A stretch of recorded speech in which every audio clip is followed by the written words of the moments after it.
여러분, 우리 한번 말씀 듣기 전에 최고의 하나님께 최선의 예배자가 되고 싶은 마음으로 한번 외쳐보십시다. 최고의 하나님께 최선의 예배를. 다시 한번요. 최고의 하나님께 최선의 예배를. 할렐루야. 우리는 예배를 위해 지음받은 하나님의 자녀들입니다. 그래서 어떻게 해야 최선의 예배를 드리는 영적 예배자가 될 수 있을까? 우리는 성경을 통해서 그 지혜를, 그 마음을 배우고 있는 중에 지난 2주간 동안 참된 예배자였던, 하나님의 마음에 쏙 들었던 예배자 다윗을 통해서 배우고 있었죠. 다윗은 사실 개인적으로 결코 성공할 수 없는 태생적 한계를 가진 사람이었지만, 그러나 예배를 드림으로써 자기를 그 수렁에서 건져내었던 사람이에요. 다윗은 저 베들레헴에 평범하기 짝이 없는 가문의 막내 아들로 태어났지만, 그는 예배를 드림으로써 그 가문이 가장 역사상 위대한 가문으로 일으켜 세우게 되었습니다. 다윗은요, 그가 우여곡절 끝에 왕이 되었지만 쓰러져가는 그 나라를 법궤를 모셔다 놓고 예배를 드림으로써 강력한 나라로 올려놓게 되었으니, 다윗이라고 하는 그 한 사람은 너무 나약한 사람이지만 그 삶 속에 예배가 중심이 되어버리니까 개인도 가문도 나라도 살려내는 위대한 사람이 된 줄로 믿으실 수 있기를 바랍니다. 예배는 살리는 놀라운 현장인 것입니다. 그렇기 때문에 여러분, 우리가 예배하는 성도, 예배하는 가정, 예배하는 교회를 세움에 있어서 다윗에게 배우지 않고 도대체 누구에게 과연 제대로 된 예배를 배울 수 있을까요? 다윗은 시편 27편에서 늘 평생의 소원이 하나님의 성전에 나아가서 예배하는 것이다, 그렇게 공언했던 사람이지만은요, 그러나 시편 지난주 57편의 말씀과 같이 어떠한 상황에서든지 결코 예배를 타협하는 사람이 아니라 오히려 예배할 수 없는 상황 속에서도 그 상황을 예배를 드림으로써 역전시켜버리는 상황 불면의 예배자였음을 함께 말씀을 나누었었죠. 오늘은 본문 시편 122편을 중심으로 어디서든지 장소를 불문하고 예배하는 자였음을 배워서 우리의 삶 속에서 어디서든지 예배하는 영적 예배자가 다 되실 수 있기를 주의 이름으로 축원을 드립니다. 우리 먼저 본문 122편 1절 말씀, 우리 오늘은 표제부터 한번 같이 읽어보십시다. 시작. 다윗의 시 곧 성전에 올라가는 노래. 사람이 내게 말하기를 여호와의 집에 올라가자 할 때에 내가 기뻐하였도다.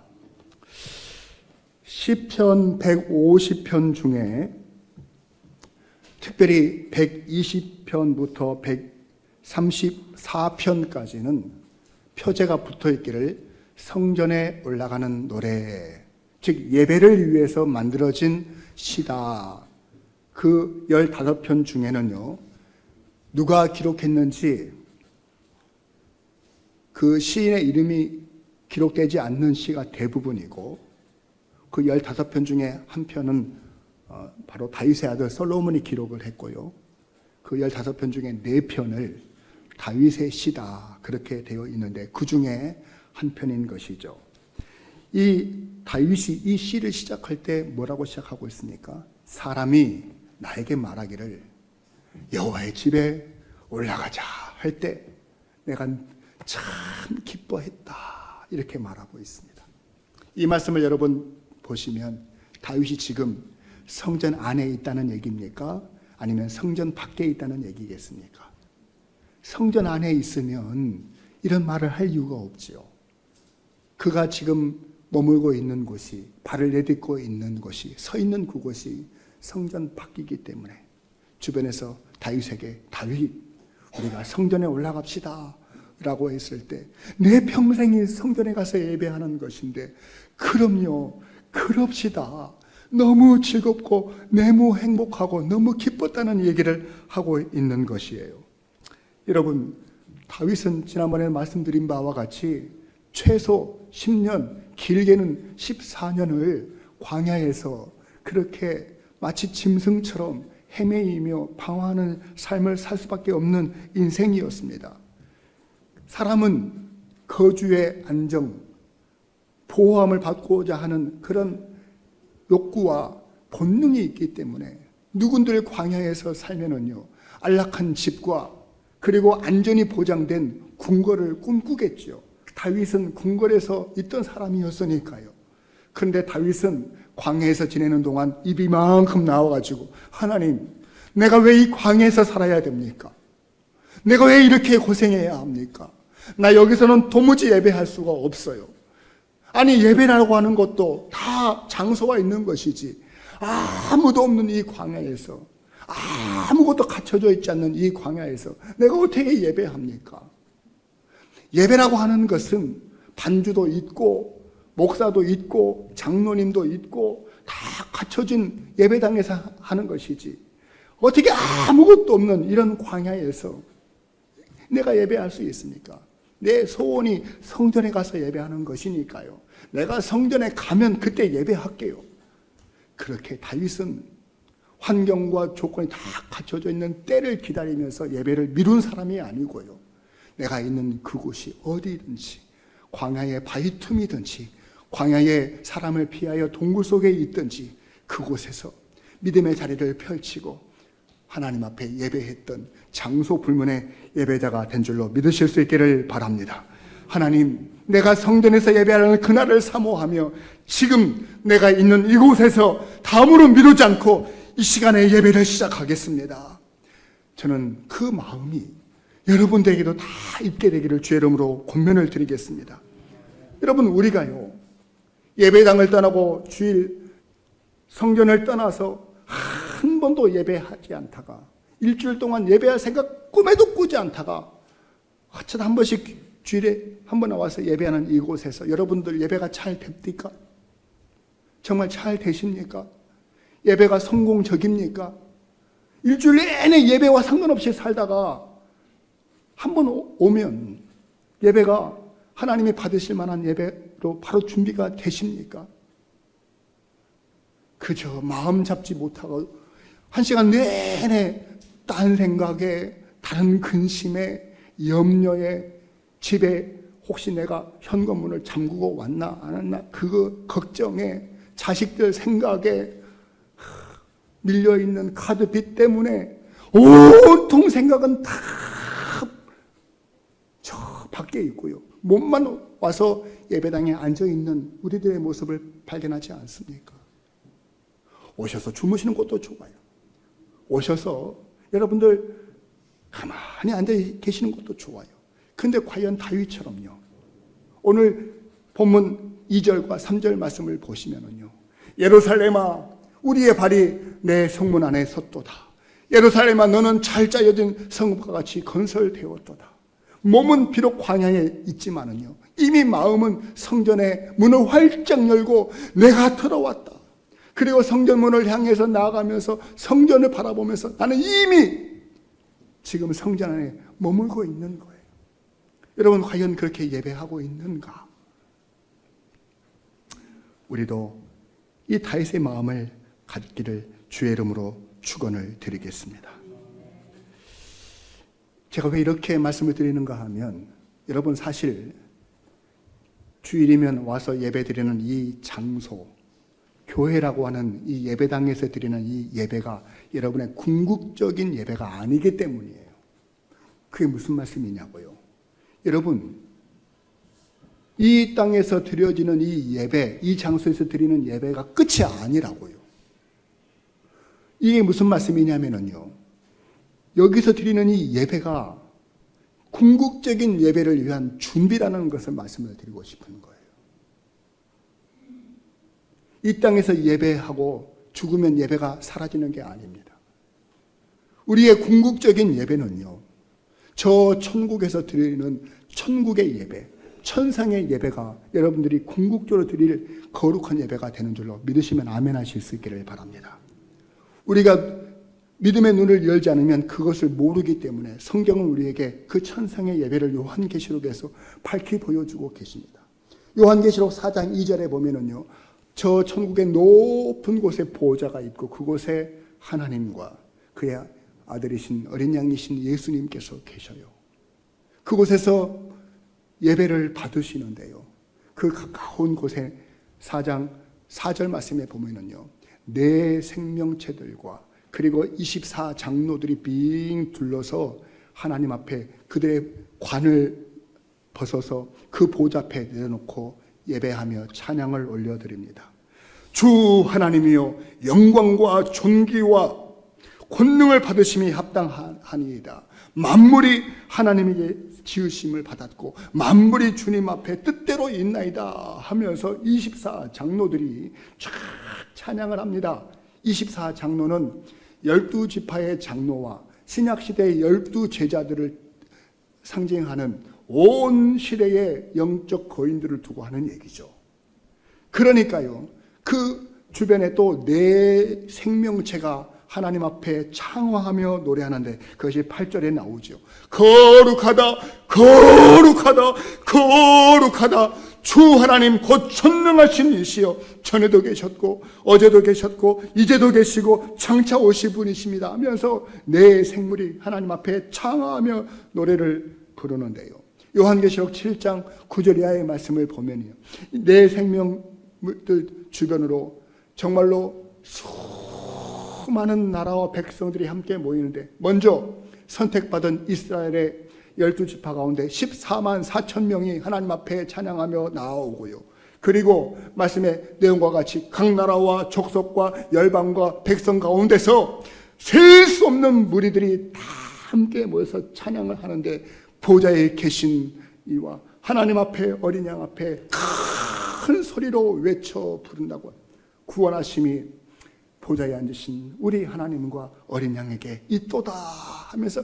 크고 높은 찬양을 부르는 그 장면을 여러분들이 믿음의 눈을 들어 상상하십시오. 자, 여러분, 그 천상의 예배 자리에 여러분의 자리가 있습니까? 여러분들이 그 자리에서 발견되고 있습니까? 그 궁극적인 예배의 자리에 여러분들이 초대받으실 수 있기를 주의 이름으로 축원을 드립니다. 여러분, 수만 명이 모이는 그런 무슨 스테디움이나 극장이나 가보셨습니까? 거기서 한 사람이 발견되어진다라고 하는 것은 엄청난 관계가 아니고서는, 가장 가까운 관계가 아니고서는 발견되실 수가 없는 겁니다. 세계적인 축구 스타인 손흥민 선수가요, 그 축구장의 수많은 사람들 속에서 아버지는 딱 발견해버려요. 여러분, 저와 여러분들이 궁극적으로 드릴 예배의 그 현장에서 하나님, 제가 여기 있습니다. 제가 세상에서 장소를 불문하고 하나님 앞에 최선을 다해서 예배했던 그것 때문에 지금 저는 이곳에서 하나님 예배함이 불편함이 없습니다. 우물쭈물하지 않겠습니다. 저 가장 보좌 가운데 가까이 있는 24장로도 대단하신 분들이시고, 천국과 천사들도 참 훌륭하신 분들이시고, 14만 4천의 유대인들도 참 우리가 배울 만한 사람들이지만, 나 같은 죄인 살려주신 그 은혜에 감사해서 제가 세상에서 최선을 다해 예배로 준비하고 주님 이 자리에 참석하자 제가 열심을 다해 장소 불문하고 어디서든지 예배했던 사람입니다. 주님, 저를 발견하여 주옵소서. 여러분의 마음의 중심을 하나님 앞에 올려드릴 때요, 하나님의 시선이 여러분들과 마주쳤을 때 그 감동을 기억하시며 우리가 장소를 불문하고 예배자로 살아가는 저와 여러분들 다 되실 수 있기를 주의 이름으로 축원을 드립니다. 여러분, 왜 우리가 장소를 불문하고 예배하는 자가 되어야 하는 줄 아십니까? 구약성경 열왕기상 8장 43절에 보면은요, 솔로몬이 성전을 다 짓고 봉헌할 때 봉헌 기도를 올려드리는 내용 중에 이 내용이 나와요. 하나님께서는 저 하늘 보좌에 계시거든요. 그 하늘 보좌에서 이 땅의 사람들 가운데 성전으로 모여 예배하는 자들의 그 예배를 보시고 그 성전 가운데 임재하시겠다고 하시는 거예요. 근데 그 성전이라고 하는 것이 저 예루살렘 산꼭대기에 장소로 준비되었지만은 하나님은 그곳에 모이는 자들의 하나님뿐만이 아니라 세계 각국에 흩어져 있는 모든 사람들의 하나님이시잖아요. 그래서 이방인들은 도무지 그 예루살렘에 올라갈 수 없지만, 그러나 그 예루살렘으로 향하여 마음의 눈을 고정하고 믿음의 눈을 고정하고 성전을 향해서 기도하고 예배하는 심령들마다 우리 하나님은 그 삶의 자리로 찾아가셔서 임재하시고 역사해 주시옵소서라고 솔로몬이 기도하는 거예요. 하나님은 그렇게 하시겠다라고 약속하셨지 않습니까? 저와 여러분들이 광야에 있든지 광야의 바위틈에 숨어 있든지 아니면 저 깊은 동굴 속에 숨어 있든지 먼지나는 건설의 현장에 계시든지 냄새나는 저 구덩텅이에 계시든지 어느 자리에서든지 하나님, 제가 이곳에서 높으신 하나님께 예배하오니 내 삶의 자리에 임재하여 주옵소서. 하나님이 그 능력과 그 권세와 선하신 팔로 여러분의 삶을 지키시고 보호하시고 치료하시고 복을 주실 줄로 믿으면 아멘 하실 수 있기를 바랍니다. 예배는 장소를 불문하고 존귀하신 하나님이 이 땅에 우리의 삶 가운데 임재하시도록 길을 여는 거룩한 사역이 되는 것입니다. 제가 장소를 불문하고 예배했던 다윗의 얘기를 이렇게 묵상하면서 제가 몇 주 전부터 과거의 경험이 떠올랐어요. 여러분 아시는 바와 같이 저희 3남매가 다 목회하는 목사들인데요. 2005년도, 그러니까 지금으로부터 21년 전에 저희 막내 여동생이 결혼을 하여서 이제 3남매가 다 이제 결혼하게 되었잖아요. 그해 여름에 이걸 기념해서 뭐 할까? 세 남매가 이제 6 부부가 됐잖아요. 그래서 우리가 선교하러 가자. 그래서 6명이 부부 동반으로 중국에 단기 선교를 가게 되었어요. 왜냐하면 2004년도에 목회를 조기 은퇴하시고 우리 수요일마다 오셔서 성막 세미나를 해주시는 전우교 목사님께서 63세에 은퇴하시고 65세 되던 해에 목사님이 계시는 중국의 문안차 또 목사님이 하시는 사역을 돕고자 저희 형제들이 다 가게 된 것이죠. 지금도 저희 형제들은 21년 전의 일을 생생하게 기억하면서 서로 얘기합니다. 우리들이 목회하면서 또 평생에 많은 여행을 다녀봤지만 그때 그 여행을 결코 잊을 수가 없고 아마 그때의 선교 여행이 계기가 되어서 다 목회하고 있는 것이 아닌가. 그때만 해도 저만 목사였고요. 저희 바로 밑에 남동생은 신학 공부도 안 한 그냥 일반 평신도였고요. 막내는 이제 신학대학원을 다니고 있는 전도사 시절이었습니다. 그런데 저희 선교 여행이 어떤 계기가 되었길래 다 목회하게 되어졌을까? 사실 저희들은 한 가지 바람으로 갔죠. 하나님, 이 복음의 불모지인 이 중국 땅에 하나님께서 저희를 보내셔서 가는 곳마다 찬양하고 가는 곳마다 기도하고 가는 곳마다 예배할 때 우리 가는 곳에서 하나님이 임재해 주실 줄로 믿습니다. 그래서요, 저희들이요, 인천공항에서 비행기를 타고 장춘이라고 하는 곳에 가서 그곳에서 백두산에서 두만강길을 따라서 쭉 내려서 연길에서 우리 김준호 집사님 고향인 증평으로, 또 증평에서 저 위에 있는 목단강에서 저 몽골 쪽으로 향하면 이제 치지할이라고 하는 지역이 있고요. 치지할에서 또 다시 내려와서 하얼빈에서 비행기 타고 다시 인천으로 돌아오는 약 10여일 정도의 그 과정 속에서 하나님이 우리를 가는 곳마다 예배하게 하시고 기도하게 하시고 찬양하게 하셨는데요. 저희들은 밤을 새워 달리는 기차 안에서도 예배하고 기도했어요. 버스 안에서도요. 그리고 2,000원 정도 되는 아주 값싼 그 허름한 여관에서 잠을 자면서도 하나님께 예배하면서 찬양했지요. 그리고 민족의 영산이라고 할 수 있는 백두산 저 천지 앞에서 우리가 어떻게 하나님을 예배하지 않을 수 있습니까? 우리는 작은 한 사람이지만 이 민족의 복음화를 위해서 하나님, 우리가 이곳에서 기도합니다 라고 간절히 기도했고요. 두만강이 흐르는 길을 따라 쭉 내려가다 보면은요, 그곳에서 많은 사람들을 만나게 되어졌는데, 중국에서 북한 땅이 내려다 보이는 도문이라는 곳에 가서도 예배했고요. 그리고 공안들의 눈을 피해서 무산이라고 하는 이 지역에 올라가면은 저 밑에 북한 도시가 하나 보여요. 거기에는 정말 저 시간이 해가 지는 오후인데 사람들이 다니지를 않아요. 그리고 굴뚝에서 연기만 모락모락 피어오는데요, 저녁을 먹기 위해서 굴뚝에다가 불을 떼고 연기가 피어오르는 거 아니겠습니까? 근데 저 많은 건물에서 김이 모락모락 올라오는 집은 몇채 되지 않을 정도로 너무 가난하고 불쌍한 저 북한 백성들을 위해서 기도하게 되었고요.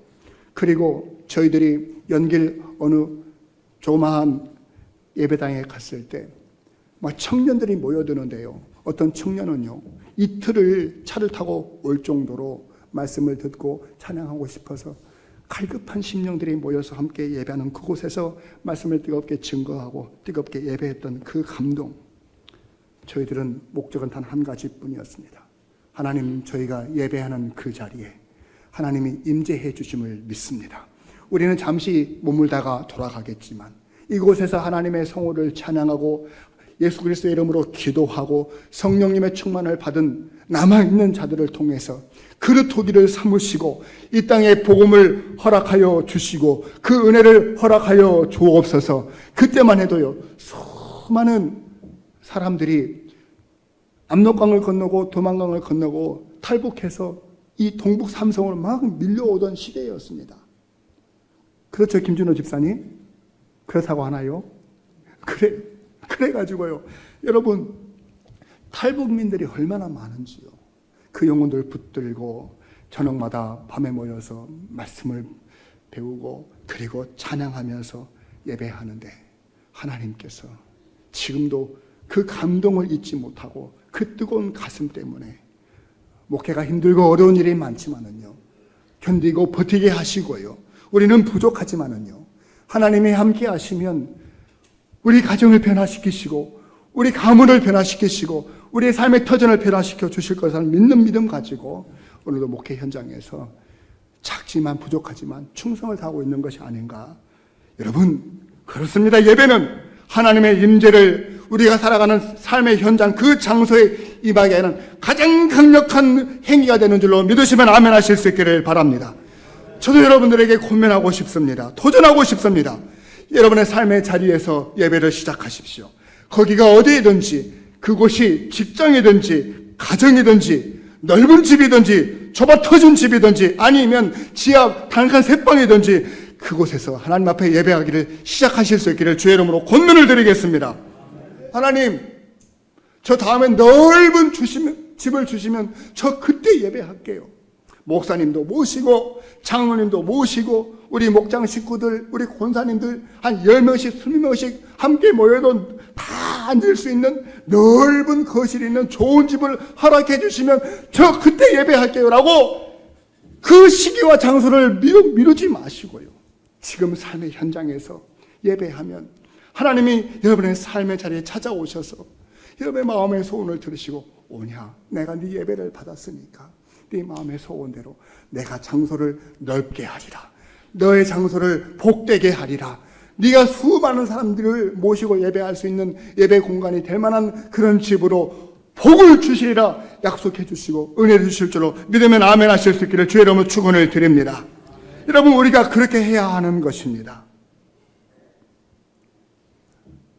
우리는 지금 내가 사는 곳은 예배할 수가 없는 곳입니다 라고 그렇게 미룰 것이 아니라 하나님께서 우리의 삶 가운데 선하신 권능과 예수 그리스도의 능력의 팔로 성령님의 보호하심 가운데 우리의 삶의 현장이 예배하는 곳이 되어질 때 하나님은 그곳을 하나님께서 영적으로 다스리시고 또 한 군데서 예배하는 곳에 그곳에서 하나님의 역사가 나타나고 그렇게 되어지면 하나님의 나라가 점점 확장되는 놀라운 신비를 우리의 삶 속에 경험케 해 주실 줄로 믿습니다.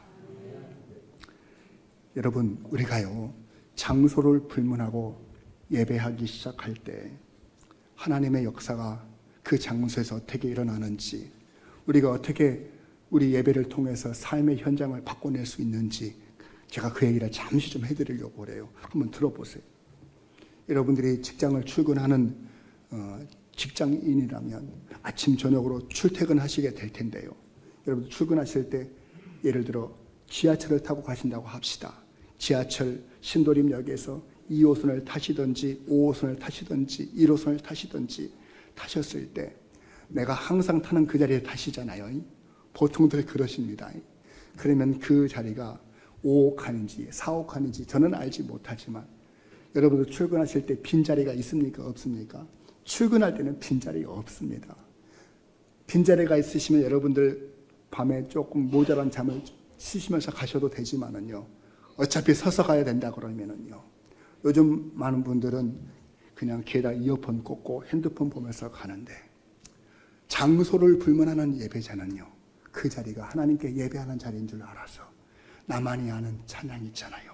그 찬양을 조용히 마음으로 되뇌이며 부르시고요. 그리고 핸드폰으로 예배 영상을 본다든지 하나님의 말씀을 묵상한다든지 성경 읽기를 한다든지 하면서 그 자리를 하나님이 임재하시는 예배의 자리로 삼아 보십시오. 여러분, 그 자리가요, 아무도 예배하지 않는 그 자리였는데요, 이제 여러분이 타신 그 지하철 그 칸은 하나님이 임재하시는 거룩한 성전이 되는 것입니다. 그러면은요, 하나님, 제가 오늘 출근합니다. 몸이 지치고 힘든데 미처 피로를 다 풀지 못하고 오늘 출근하는데 하나님의 돌보심이 필요하고 하나님이 내게 힘주시기를 원합니다. 저를 붙들어 주십시오. 오늘 내가 중요한 사람을 만나서 어떤 계약을 체결해야 되고요, 또 오늘은 내가 미루 같은 무거운 일들을 해야 되는데 하나님, 제게 지혜가 필요합니다. 주님, 저와 함께 해주십시오. 주님, 제가 안전하게 직장에 잘 출근할 수 있도록 도와주십시오. 그런 내용으로 가지고 간절히 기도할 때요, 여러분, 하나님의 손길이 여러분이 그 자리에서 역사하심을 믿으십니까? 자, 그러면은요, 그 지하철 칸 안에 여러분들만 계시는 게 아니고요, 생면부지에 많은 사람들 계시잖아요. 여러분들을 직장까지 안전하게 인도하시는 하나님이 다른 사람들은 지켜주지 않으실까요? 보호하지 않으실까요? 여러분들의 기도만 들어주실까요? 그 중에는요, 에라이, 나 오늘 마지막으로 출근하고 내 주머니에 있는 내 사표 던지고 온다. 직장 생활에 지치고 지친 사람이 마지막으로 내가 출근한다, 이런 마음을 가지고 출근한 사람이 없을까요? 내가 아침에 눈을 뜨고 싶지 않다. 지옥 같은 하루하루가 너무 힘들다. 아침에 출근했다가 오후에 퇴근하지 않고 한강으로 갈 사람은 없을까요? 분명히 한두 사람은 그 지하철 칸 안에 마음을 조아리고 힘든 지친 몸을 가지고 그렇게 가는 사람이 있을 거예요. 여러분이 그 자리에서 장소 불문하고 예배자가 되면 여러분을 붙드시고 살리시는 그 하나님께서 그 한 영혼도 붙드시고 살리시는 줄로 믿습니다. 여러분이 그렇게 예배를 통해서 사람을 살리는 사역자가 되실 수가 있다는 것입니다. 그렇게 되어지면은요, 아침에 출근할 때 한 영혼 살리고 퇴근할 때 한 영혼 살리면 여러분, 우리는 예배함으로써 아침 저녁으로 벌써 두 사람을 살리는 놀라운 사역자가 되는 것입니다. 하루에 두 사람이면 일주일에 5일 출근한다고 치면은요, 일주일에 10사람 살리는 것이고요, 여러분이 한 사람이 작은 일일지 모르지만은요, 우리 성도 100사람이 출퇴근할 때 하루에 두 사람씩만 살려내면 한 달이면 4,000명을 살려내는 것이고요, 1년이면 48,000명을 살려내는 놀라운 교회가 되는 줄로 믿으면 아멘 하실 수 있기를 바랍니다. 이것이 우리가 있는 곳에서 예배로 사역하는 삶의 태도인 것입니다. 이제 말씀의 결론을 맺겠습니다. 지금 세상은 1년이면 1,000조 원을 쓸 수 있는 막대한 국방력을 가진 대통령이 세계 최고의 정보력을 가진 이스라엘의 총리와 오일머니의 막강한 경제력을 가진 이란과 전쟁을 일으켜가지고 어린아이로부터 무고한 생명들을 다 죽이는 고통의 야만의 시대로 끌고 가고 있는 이때에 하나님은 영혼을 살리고 생명을 살리는 자를 찾고 계시는 겁니다. 우리가 트럼프 대통령은 만날 자격은 못 되고요. 우리가 총칼 들고 전쟁터에 나갈 수는 없어도요. 우리가 삶의 현장에서 내가 있는 그곳에서 장소를 불면하고 예배하는 그 순간에 하나님은 우리를 통해서 한 영혼 한 영혼을 살려내는 살리는 역사가 있게 되는 줄로 믿습니다. 언제까지 우리가 장소를 탓하고 하나님 여기서는 예배할 수 없어요, 그렇게 살아가실 것입니까? 우리가 교회당에서만 예배하는 것이 아니고요, 우리 가정에서 예배를 시작할 때 우리 가정과 자녀들이 살아나고요, 여러분이 직장에서 예배를 시작할 때 그 직장이 살아나게 되는 줄로 믿으십시오. 하나님은 장소 불문의 예배자를 오늘도 찾고 계십니다. 다윗은 성전을 평생 사모했던 사람이지만 성전에서 예배하겠다고 예배를 미뤘던 사람이 아니고 광야 한복판에서 최선을 다해 예배했기 때문에 오늘 우리는 최고의 예배자로 기억하고 있는 것이죠. 저와 여러분들이 이 땅에서 장소 불문하지 않고 예배를 성공할 때, 저 천국에서 궁극적인 천상의 예배를 드릴 때 하나님이 여러분들의 마음을 받아주시는, 하나님의 시선이 여러분의 심령을 꿰뚫는 만남의 역사가 있게 될 줄로 믿습니다. 우리 함께 기도할 때